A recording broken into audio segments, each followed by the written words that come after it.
Bayangkan sebuah tempat yang bahkan burung pun enggan terbang di atasnya. Lembah yang gelap, sunyi, dan menyimpan rahasia mengerikan sejak ribuan tahun lalu. Disinilah Nabi Sulaiman, seorang raja sekaligus nabi yang menguasai jin dan hewan, menghadapi makhluk-makhluk yang begitu kuat dan mengerikan hingga namanya sendiri dihapus dari sejarah. Siapakah mereka? Mengapa mereka dikurung begitu lama? Dan bagaimana Nabi Sulaiman menaklukkan mereka? Kisah ini bukan hanya unik, tapi juga penuh ketegangan dan misteri.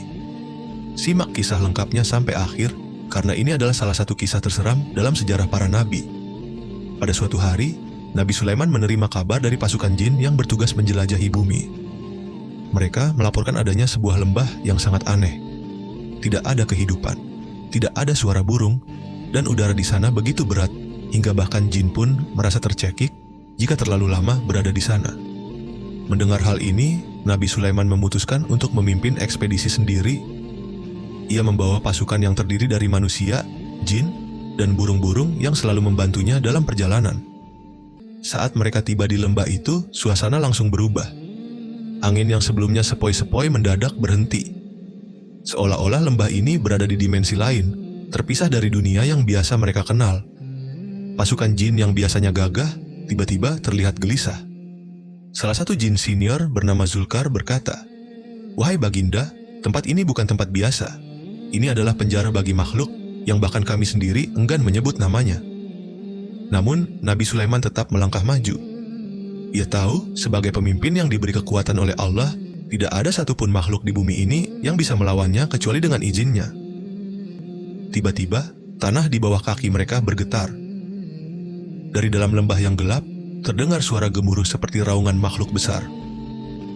Dari celah-celah tanah yang retak, muncullah sosok-sosok tinggi yang memiliki mata menyala merah seperti bara api. Tubuh mereka bersisik hitam, dan dari mulutnya keluar uap panas. Salah satu dari mereka berbicara dengan suara menggelegar, "Wahai Sulaiman, raja segala makhluk, mengapa kau datang ke tempat ini? Tidakkah kau tahu bahwa ini adalah tanah terkutuk?" Pasukan jin Nabi Sulaiman mundur ketakutan. Makhluk-makhluk ini berbeda dari jin biasa. Mereka lebih tua, lebih besar, dan auranya lebih menakutkan. Nabi Sulaiman tetap tenang. Dengan tongkatnya, ia mengetuk tanah, dan tiba-tiba cahaya muncul dari bawah kakinya, menyoroti wajah makhluk-makhluk itu. "Aku datang untuk mengetahui siapa kalian dan mengapa kalian dikurung di tempat ini," kata Nabi Sulaiman dengan suara tegas. Makhluk itu menggeram. "Kami adalah jin terlupakan. Kami pernah menjadi penguasa bumi sebelum manusia pertama diciptakan. Kami lebih kuat dari jin biasa, tetapi kami melawan ketetapan langit.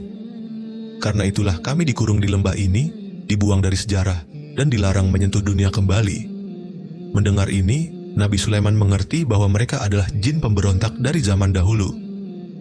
Namun, sebelum ia bisa berbicara lagi, tiba-tiba salah satu dari makhluk itu mengangkat tangannya dan menciptakan badai hitam yang berputar-putar di sekitar mereka.